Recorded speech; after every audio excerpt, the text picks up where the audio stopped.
Татарстан Республикасы һәм татарлар турында тулы мәгълүмат.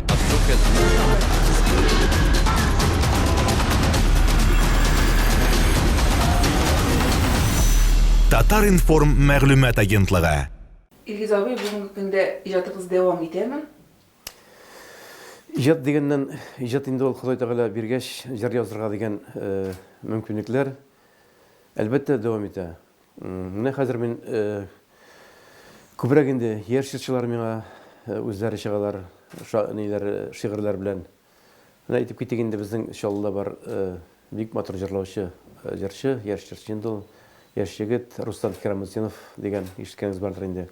Әле бүген генә белән сөйләштек. Илгиз абый, теге җырыңны җырлыйм әле, менә сиңа тагын 2 шигырь бирәм әле дип.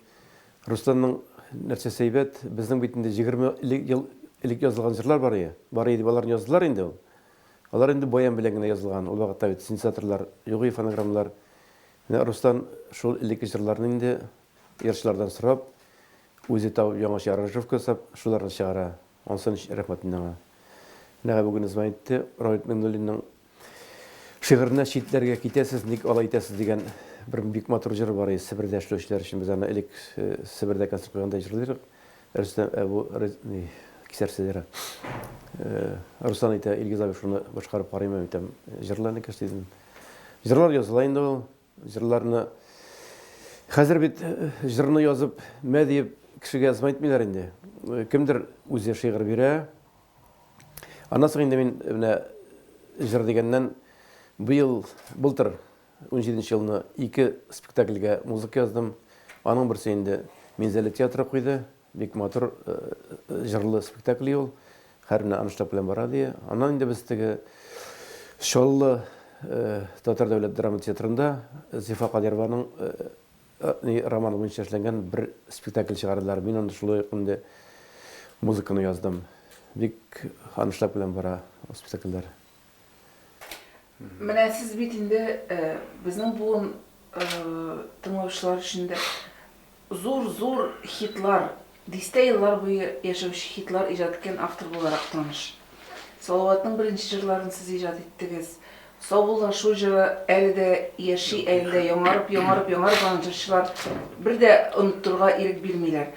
Хит тусын өчен ничек иҗат итәргә кирәк, Илгиз абый? Менә ул хит тууның сәбәбе нәрсәдә иде, сире? Мин үзем Актаныш районы Аеш авылында туып үстем. Ямлы Сөм буенда. Аннан 2 километр гына инде менә шагыйрь Равит Миңнуллиннар авылы Сүнең ягында. Безнең колхоз радиосы следрие Башкортстан алар ди башта. Сәгать 5тә Башкортстан башлый, аннан 2 сәгатьтән соң Татарстан башлый инде. Һәм алар гел концерт куялар, алар баян белән шул башкорт музыкасы түгел инде ул Рим Хасановның җырларын тыңлап үстек без. Аннан соң инде мин укырга киттем. Укырга китеп инде кайтып Чаллыга ансамбль оештырдым, вокаль ансамбль. Вокаль ансамбль кызларныкы катнаш ансамбль инде. И шуннан җырларга русча әйткәндә потребностьтәге нәрсәләре? Ихтияҗ. Җырларга ихтияҗ кирәк була башлады. Һәм мин тәм язып карыйм әле үзем. Электә язган бар иде. И шуннан узашлы гына әйбәт кенә җырлар чыга башлады. Шуннан күңел үсеп китеп инде ныклап тотындым бу эшкә. Җырчыларга биреп, ул вакытта инде сез беләсез, Газинур Фарукшин бик яшь вакыттаның бик матур чыккан вакытлары инде. Киркәл таулары, Актанышым, сиңа кайттым, Газиз туган җирем дигән җырлар инде. Атаның белән без теге күп җырлар иҗат иттек. Аннан соң инде Салават килеп чыкты, Фатхетдинов килеп чыкты дип инде мин электә белдерим. Ул авылда бит, авылда институт культура бетергәчтән заочный укып Казанда без аны очрашадык, заочный укып уламда. Ел безгә күчеп килде, иншалла күчеп килгәч, шул 91 елны элек конкурс буладыр, уятмакчы булсаң халык күңелләрен дигән Равит абый шигырь җибәрде, әнкәйем дәгалар дигән. Уларны беренче авторга бирдем икән, ягына бирдем икән, сер.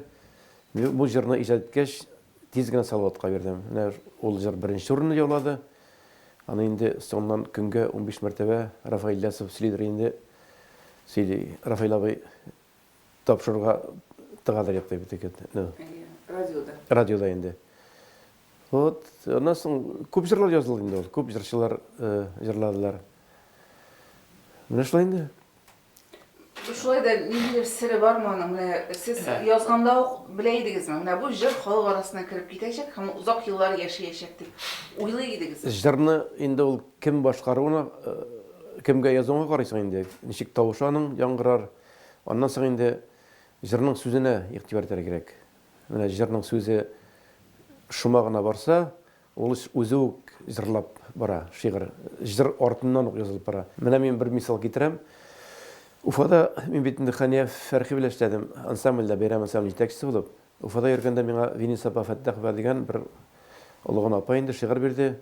Мин аны кайткач укыдым да, аның исеме Кышкы шия дип язган. Әле башта көлдем, Кышкы шия буламын дип. Иртән тору белән шул шигырь менә таңга бирми, мин аны инде тору белән яздым. Менә нотага төшә тора, даже баянсыз, фортепиансыз диге тиз генә инде нитеп инде. Һәм ул җыр туды шунда ук, өстәл артында ук, утырганда ук. Мин аны бирдем башта Гүзәл Әхмәтовага. Аннан соң 2 сәгатьтән кире китерттем ул ноталарны. Әйтәм, яшәле бу. Әйтәм, бераз зуррак җырчы җырлар дип. Нишләптер Хәниягә бирмәдем мин аны. Моннан соң бирдем мин аны Зәйнәп Фәрхетдиновага. Ул Зәйнәп тә анда бит мелизмнар күбәя. Күзалына китерәм Зәйнәп матур итеп җырларны дип. Ул ята да ята. Иләренә кереп мин ноталарны алып киттем дә Хәния Фәрхигә бирдем. Хәния икенче көнне аны фонограмма ясап, уже плюсын яздырып чыгардылар аны. Менә шул җырның тарихы шулай булды. Җыр язу шул шигырьгә карый инде, шигырьгә. Кешенчек бүтән кешенчек язар, мин шигырьгә иштәлегенә карап язам. Шулай да менә җырчыны җыр ясыймы, әллә җырчы җырны ясыймы? Менә сезнеңчә, нәрсә беренче? Аны башта уйлап куям. Салават Фәтхетдинов әнкәйнең дугаларын җырлады бит инде. Аңа кадәр мин аның җырларын номактан әйтми ишеткән юк ия. Җырлыйдыр ул. Такмаклар инде ниләр. Аны, может, ул ясады микән җырчыны. Ул до сих пор хәзергә кадәр анда спор бара инде. Фәрух шунда бит инде менә аның, конечно, тавыш көчле, но җыр әйбәт булмаса кем тыңлый соң ул тавышын көчле дип, тавыш матур дип. Берәр матур тавышлы җырчыга начар гына җыр язып бирсәң, аны халык тына бит инде. Җыр ясый микән җырчыны или җырчы җырны чыгара микән? Икесе бердер инде аларның. Бергә катнаш процесстер. Нәрсә мөһимрәк, җырның сүзләреме, әллә киеме? Менә ул көй языла сүзгә карап. Сүз ничек анда нәрсә турында текст бара, ул бит инде күтәрелә, төшә. Тегендән ташлама, әнкәй ташлама дип, мин инде ташлама күтәреп, теге сине язгы аңда шулайрак текстка карап язам мин. Шундыйрак минем шөгыль шулай. Менә сезнең җырлар гадилеге белән аерылып тора. Сезнең җырларны бер тыңлаганнан соң алар истә кала, һәм шуңа да халык арасына да кирип китәләр. Халык та җырлый, җырчылар да җырлый, һәм еллар дәвамында ул яңартылып та җырлана. Җыр гади булырга тиешме, Илгиз абый? Әллә ул менә сәнгать әсәре шундый катлаулы, ниндидер детальләргә бай әсәр булырга тиешме? Но минем җырлар инде лирика минем көчлерәктер. Минем җырларны кайбер җырчылар син Илгиз абый катлаулы дип язасың, җырларга кыен дип әйтәләр. Но анда тыңлау рәхәттер инде җырлап башкарып чыгарсаң. Чөнки анда күп мелизмнар бар минем анда. Күңелдән чыгарасың бит инде, коры гына биреп булмый бит инде. Әзрәк анда матурлар өстәргә кирәк инде. Ну, тагын шуңа иләнеп кайтам инде, текст инде була ул кызу җырга була ул текст. Менә текстны бит әкрен, шаян текстка бит инде әкрен җыр язып булмый. И лирик текстка да язып булмый теге шаян җыр. Шуны сыман инде ул бөтен нәрсә шул опять текстка кайтып ташладыр инде. Шулай уйлыйм мин. Илгиз абый, сез бит инде озак еллар җаткан кеше буларак менә сорыйсы килә. Бүгенге көндә җырның бәясе, җырның кыйммәте төшмәдеме? Мин аның бәясен, акчадагы бәясен әйтәм. Кыйммәтен әйтәм. Хәзер радиостанциялар күп ачылды бит инде. Әйтик, менә Чаллыда да бар, Күңел, Казанда. Хәзер, кажется, теге кем әзрәк музыка итә, җырлый белә, һәрберсе композитор, һәрберсе җырчы. Илһам Шакиров әйткән бит. Җырчылар күп, җырлаучылар күп, җырчылар күп дигән, җырлаучылар әз дигән. Менә җырчылар күп, җырлаучылар әз. Хәзер бөтен кеше нәрселер яза ул музыка дип, но мин ул музыкаларда күпме инде үземнең музыка чалымнарын күрдем. Ялып тормыйлар бит. Аны яза, икенче көнне үк чыгара, ул җыр инде яңа җыр булып кирип китә. Аны син тыңлагач әйтәсең инде миннән алган икән бит бу дип. Аны ул кешене судка бирәсең әйтәсең инде нишлисең менә. Үзләренә әйткәнегез бар? Өзә әйткән бар минем. Шулаймыни дип, даже мин бик знаменитый кешегә әйткән бар. Нәрсә булган аңа, нәрсә булган дип кенә куйды. Мин әйтәм, яралай сән нәрсә булган дип. Әйтеп булмый инде син. Күп хәзер җыр түгел, ул хәзер язганнарны мин шул теге 4 аккордлы җырларга әйтәм инде. Җыр 4 аккорд алалар да рус мотивыннан әйләндереп чыгаралар шунда шул җыр дип җырлар. Мин шулай әйтәм. Бу чын җырның бәясен, мәгънәсен, кыйммәтен ким итмиме? Менә бу җырларның күп булуы. Кимете шул, кимете. Роберт Авид әйтә бит инде. Шигырь текстларын хәзер теләсә инде текстлар язып, теләсә инде җырлар шуңа язып җырлар инде. Концертлардан ише әйтмиләр дә кем музыкасы, кем ни үзенеке булса инде әйтәләр, менә минем җырым дип. Берсендә Зифа Нагаева бар бит инде. Бер яшь кенә җыр чыкты да ди. Кадерле тамашачыларым, хәзер мин сезгә үземнең өр-җаңа 2 җырын башкарам әйтте ди. Мин залда утырам. Минем җырларым шулай җырлады да. Соңына кердем, гримированга үскәнем үзең җырларны чыгыл дигәч, куркуыннан чыгып качты ди. Шулай сөйләгәне бар иде. Менә алар әйтергә мөртләр минем җыр дип тә. Һәр яшьләр ия алмый. Менә бәясе, кыйммәте төшү нидә чагыла менә сезнең өчен, профессиональ авторлар өчен? Ну, бер дигән шигырьләрне шул токмакка да язарга мөртләр. Менә текст әйбәт бит ништәлеге. Онлан огнамыйча ул җыр язам дип дигән кеше инде ул әйтә яшьләр инде. Нәрсәгәдер шул бер калып калсалар да, уларны җырлый, уларны огнап та бетермиләр аны. Нәрсә җырлаганда. Бер җыр иштем мин Булгар радиосыннан, юк, татар радиосыннан бер кыз җырлый. Ефәк бөтен чәчләреңне килә минем үрәсем ди. Синең йөргән юлларыңа килә минем гөлләр сибәсем ди. Кыз кеше кемнең чәчен үрмәкче булдым икән ди. Менә шуңа мин аптырап киттем инде. Ул җырны Гөлнарага әйтеп әйтте мин. Шулай икән Игез абый ди. Бары бирәләр аны. Шундый бер җыр бар. Ишкән юк мондай. Юк, ишкән. Кара бөтен чәчләреңне ди, ефәк бөтен чәчләреңне килә үрәсем, килә минем синең юлларыңа гөлләр сибәсем. Шундый рак инде. Кыз кеше җырлый. Улар мәгънәсен дә белмәгәчтә нигә җырлый уларны? Менә кыз кеше бит инде кешенең егет кешенең чәче үрмәй.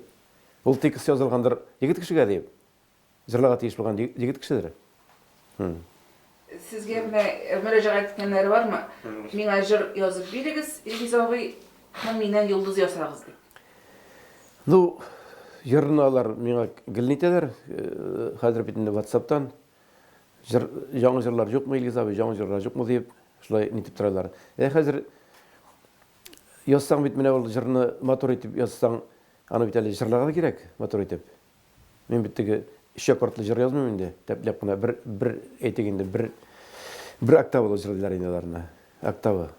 Аны бит җыр таралырга тиеш, үсеп китәргә тиеш, матурлап. Аны кульминациясе булырга тиеш инде. Андый текстларны язганда битен текстын җибәрегез. Әгәр текст миңа ошамаса, мин аны язмыйм, мин төзәтәм инде. Күп җыр сораучылар күп. Җырның бәясе хәзер ничек менә? Мин алай бәя белән бик ниткән юк. Тегез менә кайбер композиторлар мактана бит инде. Шуңа 10 мең анда 20 меңгә саттым дип. Ну, җырың, смотря, җырың ничек тора бит синең. Может, ул синең 3 тиенлек җырдыраны. Кайбер кеше шуның белән алдыра инде. Көн саен теге җыр язам дип. Элекке эстраданы эзләп, ачып, мин беләм шундый кешеләрне. Ачып куялар элекке русский эстраданы, мировой эстраданы. Шуннан бер 100 мең генә алалар да, аны шул тагып җибәрәләр. Аның бер уртасы булгачтан алды артын ясап кыйн түгел җырның. Менә бу 100 мең кеше турында Роберт Абиновның да әйткәне бар иде, бу сөйләшкәндә бер әңгәмәдә. Ягъни менә һәр әсәрнең 100 мең кеше барга тиеш. Мәсәлән, Әнкәйнең дуалары, Әнкәй безнең сөннән алып кайткан дигән, аның 100 мең кеше. Улар күп башка иҗатчыларның шигырьләрендә чагыла, менә шушы сүзләр. Сез үзегезнең шушындай 100 меңләрне башка авторларның әсәрләрендә таныганыгыз бармы? Бар. Мин аны әйтә алмыйм. Бер Фирус Кагыров җырлады бер җыр. Хәзер бу җыр мин концертны залда карап торам бер җигет белән инде, ул музыканы бик агынамый. Илгиз синең җырың бит бу ди. Сүзләр генә икенче дие. Соңынан кірдім гримерныға, мен Филус нәрсе мен. Ну, шул бір концертта Филуска кіріп жырлады бір жырына. Ол жырында премия алған етіге Булгар премиясылар мене болды бетінде. Илсур Сафин, бұл жырына енді Илсур Сафин башқарып, бір премия алған еді Булгар нейінде, Булгар радиосында премия енді. Енді Булгарда түгіл, нейде, нәрсе алды кені? Татар жырында. Шынан соң шушы жыршы айтайын, иптәш, сенің жыр бет болды, полностью шылай бара. Но сөздер екенші, кейін әзірек өзеркендер, инжеккен әзгіне, бүтін кет шылай бара енді. Төшке жеттім да мен, анда отыра Рифат, кім? Фаттағов. Біз аны сатып алдық бітті. Авторын айтығы өзігізді. Мен ол автор кім соң деген білмеймін аңды. Шумна бітті ол. Деқін мен іздеп тапмадым, анда ол бір қызып қай қозында. Оланы көшіргеніне көшіріп, мыңа бергендер. Филусқа керіпқа. Мен Филусқа меттен бұл жарына бет сен ешкен бар, ол ендешмәді. Шынды сөзді матұрғын Бірақ қошан судқа барып жетіп, шынды Татарлар бит, татарлар тенақ халық бит. Татарлар аңа бик барып жете тұрған түгілдер енді. Но рустар арасында мына ишетіліп тұра бетіндегі сотлашалар. Жырларына менікен жырларын, тегенекі жырларын деп, жырлар шаған деп. Бізде андай бір бик жоқ бит әлі. Сотлашып өрілер енді. Елизавета мына біздің буын, менің буын деп айтегенде, біз мектептен татар жырларының авторларын телевизордан тонып біліп өстік. Яғни оларны көрсетелер еді. Біз оларны таныйдық, біз сізні таныйдық, башқа авторларын таныйдық. Гүлшат апа Зайнашева болсын мында, Ризда Ахияров, біз оларның yüzлерін танып білеміз. Қазіргі ешлерге авторларны көрсетмейлер деп айтырға болады. Бұл нәрсе білен бейлем екен. Авторлардың тыйнақлығы бұл әлі Или білмейлер ме өт? Журналистларның тәрбиесізлігі, ол журналистлар деп әйткәндәйін дейсіз. Ол тұры, ол, конечно, нете бұл. Бек көңілге театрған не бұл сұрау бұл. Чүнки әйтелер бетіне жырның үш нее тудырған. Автор яза жырны, жыр тексті һәм жырша дебенде. Қазір шундай мода кетті, сәхнеге шыққаштан әйтмейлер бет. Кім жыр екен әйтмейлер. Но мен бір яқтан көрем, бізде ішлетігі не, әнірсәді, авторский правам, бізде ішлей. Шының сөздерін көрсетіп, музыкасын көрсетіп, ақша жібермеске, шуңа да бөлеймен аны. Авторға төлемеске. Шуңа да бір яқтан шулай етелер, ана екі жақтан ол жыршы, может, ұнта тұрғандар да ол, кім жазып бергенін. Етмейдір. Анасы бізде мына көңіл радиосы бар. Анда әр вақыт бір жыршы жыр береді. Қазір менде көңілдің тамашашыларына, тыңдаушыларына өзімнің үржаңын жырын башқарам дей. Өзімнің дей ол. Авторлар шетте қала. Шына кіші айтайынды, сен жыр жазмайсың, оны еш жырларың ешітілмей деп. Міне шул бізде кетті авторларын айтмау. Ол тұрда енді көп мі отырып сөйлештілер, бір өй тыңдаушы ғана. Ойламайларда. Ана шул бүтіней бір төлеуге барып, гонорар жібермеске, шуңа барып тұша байым. Авторлар өзлері ғайыплы түгіл мекен. Міне эстрада шоу-бизнесқа көшкен мәлде, қойбір жыршылар бетінде міне шоу-бизнес арбасына секіріп отырып мінділер де, һәм барып еріп те кеттілер. Авторлар нешіктіріне шетте қалды шул вақытта, һәм шул вақыттан берлі оларны көрмемшіге салышалар, білмейлер. Бәлки авторлардың тыйнақлығыдыр бұл. Рус эстрадасында, рус шоу-бизнесінде мындай бір yok, біз білеміз. Матвиенко барын білеміз, Дроғыш. Солай бетінде біз білеміз. Но бізде или тыйнақлық енді ол, или өзіңнің бір нәрсе де іштей алмауыны сезіп тауыш көтермесің. Чөнки біздің законлар бізде әлі авторский татарстанда бек ішлемейлер бар. Мен шулай ойлаймын. Ол тұрда көп сөйлесті өтінде. Авторлық құқықтарын yoqlап, Луиза Батыр Булгари ерді. Ерді нәрсе ішледі, бір нәрсе ішлемеді. Ол башы міне аның жырлары қары іштілмей, оларын аңлады бай. Нәрсеге мен бушқа жыр жазам, нәрсеге нетем деп. Мен шулара ойлаймын де. Бұл әлі кері яғы біләнде келіп шығарған өткен. Анна сені бүтін жырларыңны радиодан да алып отырған мұшылар, сызып қына, қары компьютерда бет аны алып отырып қиын түгіл. Бұл әлі бұл кіші тауышларын түргелі деп. Шулара ойлаймын де. Закон жоқ, закон. Әріне закон болса, ол ненде бұл радио іштеп соңыз? Міне мен білем, ламбадан yazған, шетелде енді ламбадан yazған автор Ул миллионер булган ул. Чөнки аңа бөтен передачадан койда ул җырлана, башкарыла, аларда бит тәртип көчле, күчәгәннәр күчә. Янымда килеп кенә тора. Ресторанда җырланамы ул, концертный залда җырланамы или бер башка ниләрдә, мероприятиеләрдә, аларда гонорары барып кына тора. Анда автоматически отчисляется, иткән автомат нитә. Автомат күчерелә. Бездә бит андай бер юк. Шулай да менә авторларны иң нык хөрмәт итүче җырчыларны мисал итеп, үрнәк итеп күрсәтә аласызмы? Кемнәрне күрсәтә аласыз? Хания Фәрхи рәхмәт әйтәдер инде. Менә Салават Атқытинов әйтә, ул концертларында әйтә. Аннан соң Илсаф безнең җырчыбыз бар инде, ул әйтә, мин хөрмәт иткән. Зейнә Фәрхтинова тоже әйтә инде. Ул потому что алар инде әзрәк кенә теге өлкәнрәк булды дип әйтә инде. Кем үзен үзе җырчы дип хис итә, әйбәт җырчы дип инде. Алар авторларны әйтәләр. Бу җырчылар чыгып әйтеп торырга кыйнсаннар бугай. Нәфкать Ниматуллин һәр вакытта әйтә авторларына. Ну, наш элекке плеядырак, элеккерәк инде, алар әйтәләр. Яшьләр бик әйтми куйгадыр. Бәлки яшьләрне җырга өйрәткәндә үк менә алар бит югары уку йортында өйрәнәләр күбесе шушы мәдәният сәнгать академиясендә. Бәлки остазларына җиткерергә кирәктер, авторларны хөрмәт итәргә өйрәтергә. Сезнең шундый тәкъдимнәр чыгар. Венера Ганиевага минем булай занятием бар, миллион авторлар эшләп итмиләр дип инде. Но алар бит миннән укыштан чыгып китәләр дә. Алар бит үзләре йөри бит инде дип. Шулай гына әйтеп куйды ул. Мин алар белән команда итәлмим инде уже дип. Шундый. Илгиз абый, сез бүгенге эстрада, татар эстрадасы сыйфатыннан канәгатьме? Мин нәрсә дип әйтим, бу турыда заманнар үзгәрә, замана бит алга табара, бер тизлектә хәзер килеп чыкты компьютерлар, телефоннар, җырларны яздырырга хәзер. Әгәр даже син мелизмнарны итәлмәсәң дә, эшләмәсәң дә тавыш белән, аны компьютерда 1 секундта сине мелизм ясапла тавыштан. Шуңа яшьләр кызып китеп, һәр бөтенсендә җырчы буладыр инде. Җырлар, ну, ул кирәк, ни, күңелле җырлар да кирәк. Нәрсә дип дигән, дирек җырлар да кирәк. Әмма ләкин татар моңыннан, моңы татарның үзенең икенче төрле бит җырлар инде. Аннан тойпылмаслары. Шиткә күчү бара хәзер, шиткә, шит ил эстрадасына тартылу. Ана шундыйрак, шуны җырласа инде ул йолдыз була инде. Шундыйрак мин тиям яшьләрне. Бу яхшымы, начармы? Бик яхшы түгелдер инде. Татарның телен бетердегән татар җырда битсә, татардан кем кала бит инде. Ул моңның сакын гасырдан гасырга бирелгән әйберләр бит инде. Бирелгән тиеш ул. Аннан соң беренче елдан ул битәргә может, русча җырлаган яры ул татар җырларда. Әмма шундый инану бар. Моңлы җырларны яшьләр хәзер бик күнә битерми дигән инану бар. Бәлки шуңа да яшьләргә ярарга тырышып, җырчылар да аларга ярашлы җырлар башкара башлагандыр. Ничек шушы тәңгәлеккә килергә соң? Ничек яшьләргә кызык булырга?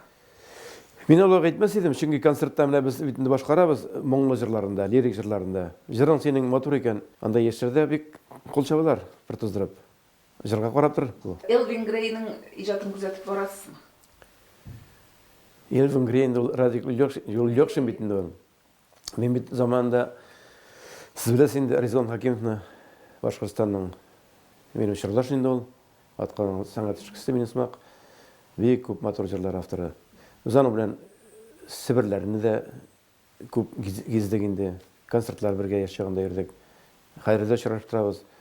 Әле ул Юльёкшин без бер 10 еллык әле ул бер бала гына иде. Анда фонограммалар яздырам мин дип шул студияда утырадыр инде. Резон кына киләдер. Әйдә концертларга алады дип шунда бер-ике җыр җырлыйдыр ул.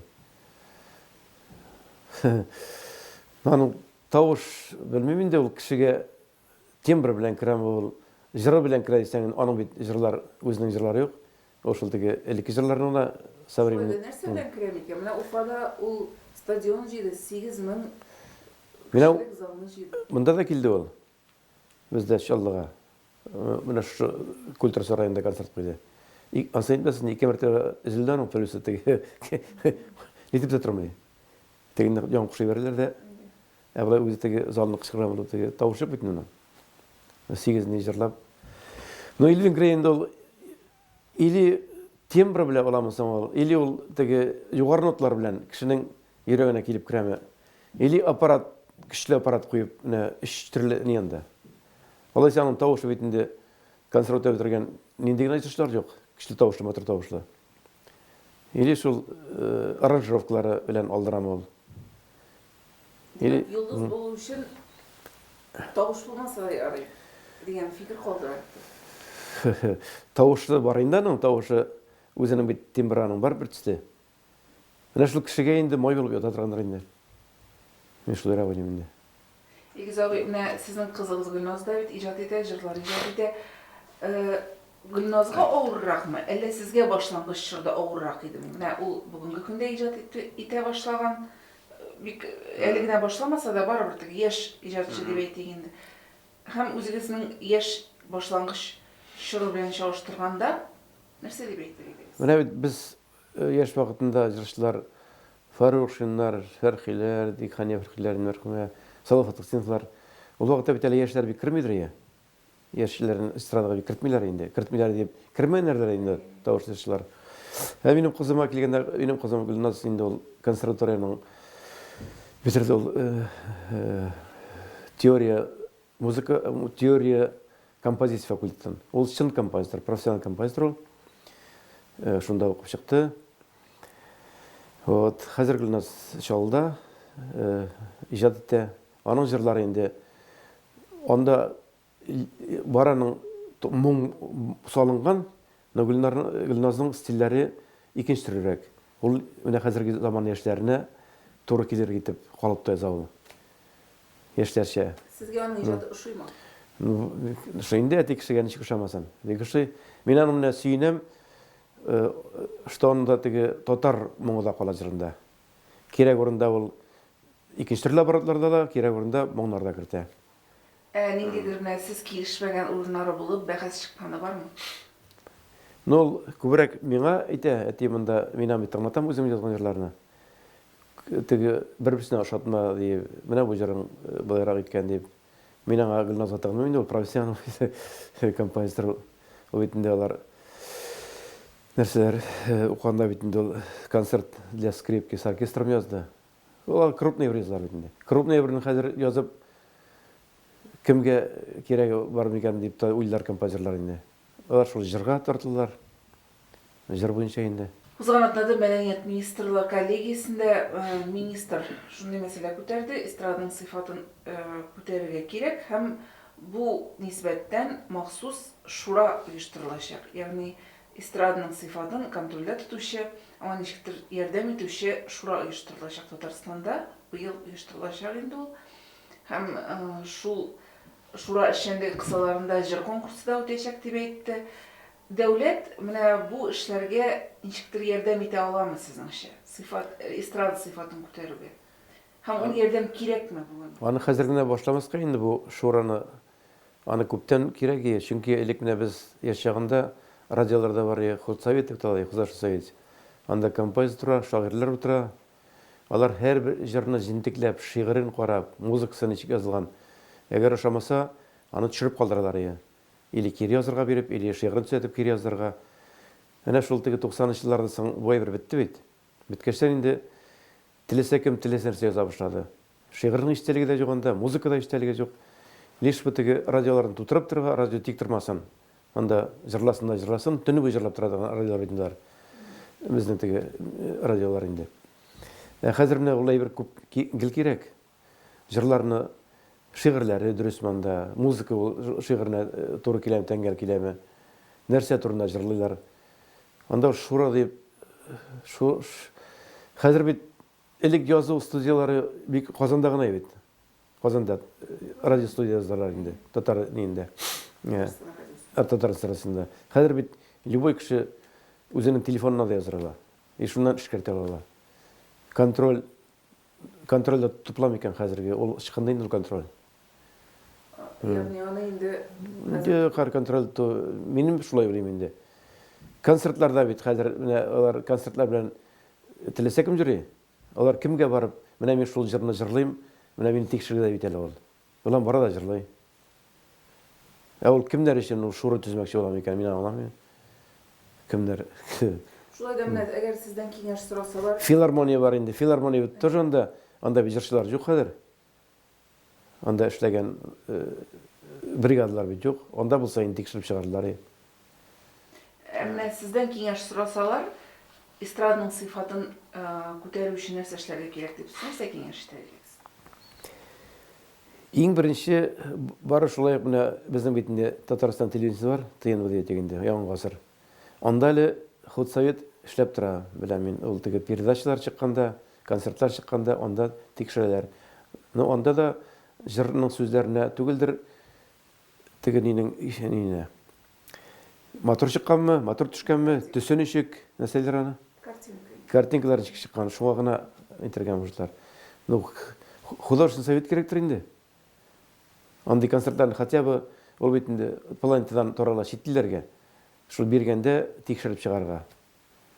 Мин шулайрак уйлыйм. Тагын ничек менә сәхнәдә концерт эшчәнлеген ничек контрольдә тотып була? Тотырга кирәк. Кем хәзер барып әйтем итен башта, менә мин концерт куям, мин шуны җырларын җырлыйм дип, ул кемгә барып? Хәзер ни генә булса инде шул теге лицензия, анда комиссия җыелып теге карап программаны. Ул җырларга концертның бригадасына лицензия биреп кенә чыгарса. Җырларга буламы, чыгарга буламы?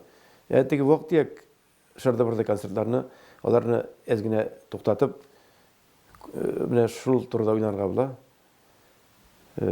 Әйбәт программа, әйбәт ни белән. Анда менә татарның музыкасының роле әзрәк зурайыр.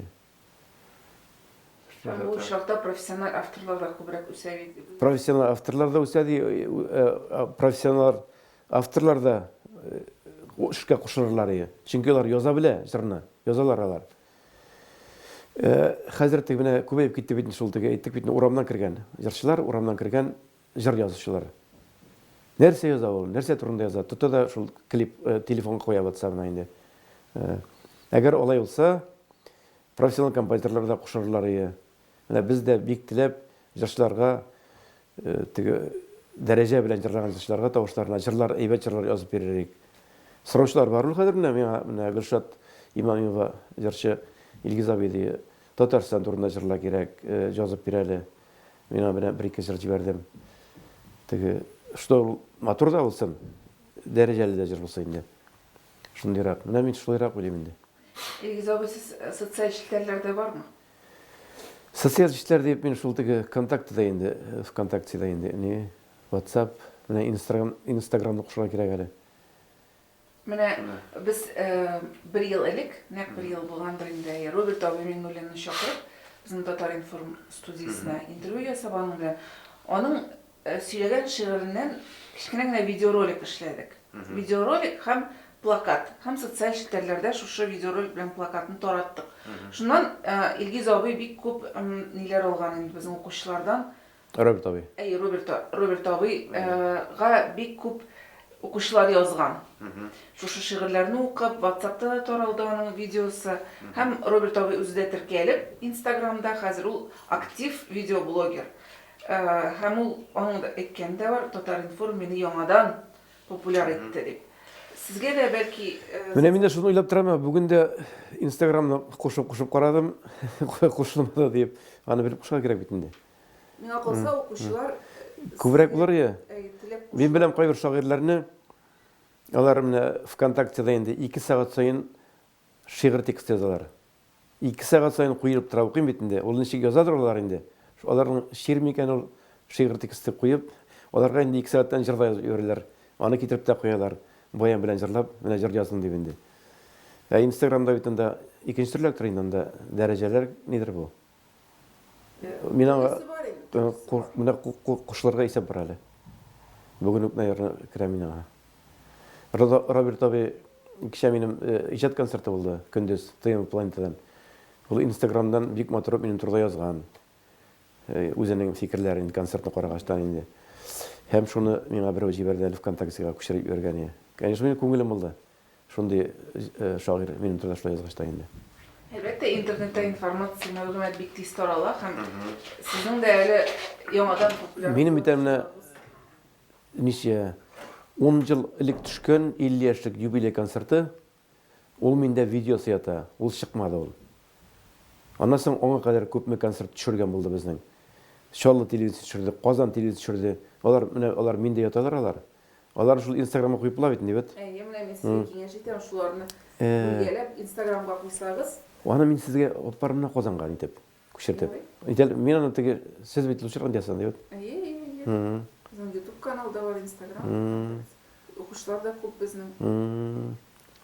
Ne şulay diyelim sizge kengeş etem. Ne şunu tamam var biz diyelim.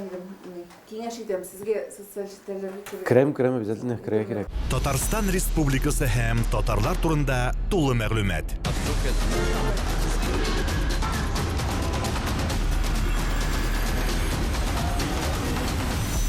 Татар информ мәгълүмат агентлыгы.